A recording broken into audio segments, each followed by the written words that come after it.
بسم اللہ الرحمن الرحیم۔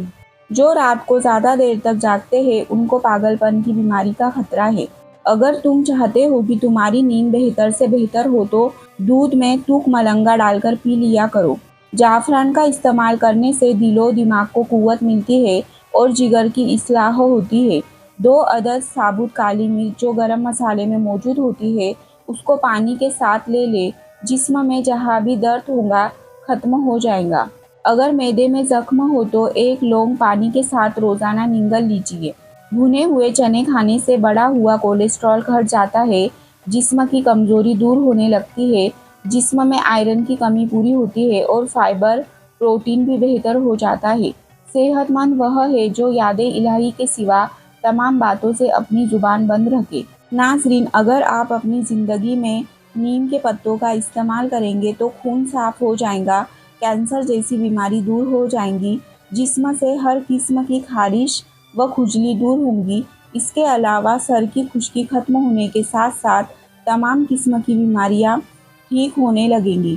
میتھی کے پتے باہر کی سوجن دور کرنے کے علاوہ جلی ہوئی جلد کو بھی ٹھیک کرتے ہیں۔ اگر آپ چاہتے ہیں کہ آپ کا بلڈ پریشر ہمیشہ کم رہے تو پھل سبزیاں کھایا کریں۔ 2 گھنٹے واک روزانہ کر لینے سے آپ اپنی عمر بڑھا سکتے ہیں۔ روزانہ پیدل چلنے سے موٹاپے کا خدشہ کم ہوتا ہے۔ سخاوت کا اچھا ساتھی حیا ہے اور ایمان کا ساتھی رضا ہے۔ میٹھی چیز کھانے کے فوراً بعد پانی نہیں پینا چاہیے، ایسا کرنے سے دانت ختم ہو جاتے ہیں۔ کھجور کو ناشتے میں کھانے سے تمہارا اندرونی جراثیم کا خاتمہ ہو جائے گا۔ ناظرین، اگر کھانے سے پہلے کوئی بھی ایک پھل کھائیں گے تو زندگی بھر بدن میں کوئی کمزوری نہیں ہوگی۔ بارش کا پانی بدن کو پاک کر کے بدن کے امراض کو دور کر دیتا ہے۔ اسٹرابیری کھا لینے سے قبض اور سینے کی جلن سے نجات ملتی ہے۔ جس نے روزانہ 6 عجوہ کھجوریں کھا لی اس کو زہر نقصان نہیں پہنچا سکے گا اور نہ ہی جادو۔ کام کے دوران ہرگز کھانا مت کھاؤ، ہمیشہ ایک وقت پر کھانا کھاؤ۔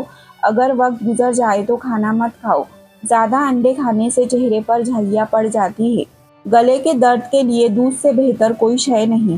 بخار کے مریض کے لیے سیب سے بہتر کوئی پھل نہیں۔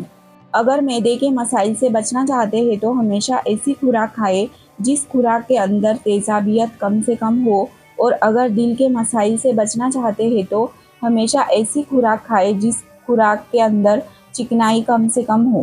کہا جاتا ہے کہ پودوں سے بات چیت کرنے سے ان کی عمر، ان کی بڑھوتری زیادہ تیز ہو جاتی ہے۔ گھر کے فرش پر تھوکنے کی عادت کو ختم کر دیں ورنہ ٹی بی کی بیماری ہو سکتی ہے۔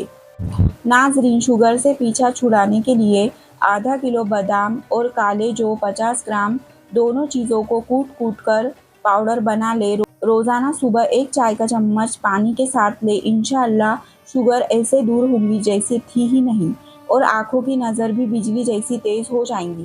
کچھ لوگ انسانوں کو سمجھانے سے نہیں، اوپر والے کی لاٹھی کھانے سے ٹھیک ہوتے ہیں۔ لوگ اس دنیا میں ہر چیز بہتر سے بہتر چنتے ہیں سوائے لفظوں کے۔ لوگوں نے بلڈ پریشر کے ڈر سے نمک کھانا چھوڑ دیا، شوگر کے ڈر سے میٹھا کھانا چھوڑ دیا، لیکن اللہ پاک کے ڈر سے حرام کھانا نہیں چھوڑا۔ جب رسی سخت ہو جائے تو سمجھ جائے کہ ٹوٹنے والی ہے، اسی طرح حالات سخت ہو جائے تو جان لو کہ اب آسانی آنے والی ہے۔ اگر نہانے کے دوران پیشاب آ جائے تو یہ مثانہ اور معدے میں گرمی ہونے کی پکی نشانی ہے۔ ان کانٹوں کے لیے شکر گزار رہیں جو دوسرے آپ پر پھینکتے ہیں، یہ اس بات کی نشانی ہے کہ آپ پر جلد ہی گلاب کے پھولوں کی بارش کی جائے گی۔ کامیاب زندگی کی سب سے بڑی نشانی یہی ہے کہ جب آپ پیچھے مڑ کر دیکھیں تو زندگی میں کوئی بھی پچھتاوا نہ ہو۔ کہتے ہیں کہ جو شخص مسجد کی صفائی کرے گا اس کی شادی جلدی ہوگی اور نیک بیوی ملیں گی۔ جینا ایک قرض ہے، ادائیگی ہر حال میں کرنی ہوگی۔ کسی انسان کی محبت پانا چاہتے ہو تو اس کو بتا دو، کیونکہ زندگی موقع کم اور دھوکہ زیادہ دیتی ہے۔ بیٹھے ہوئے کسی سے ہاتھ نہیں ملانا، کیونکہ اسے تکبر، غرور کی علامت سمجھا جاتا ہے۔ ذہین لوگوں کی نشانی یہی ہوتی ہے کہ وہ کچھ سوچتے ہوئے ناخن چباتے ہیں۔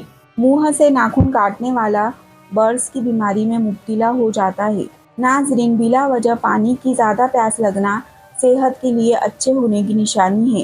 صبح سویرے اٹھنے کے بعد پیشاب نہ آئے تو یہ صحت کے خراب ہونے کی نشانی ہے۔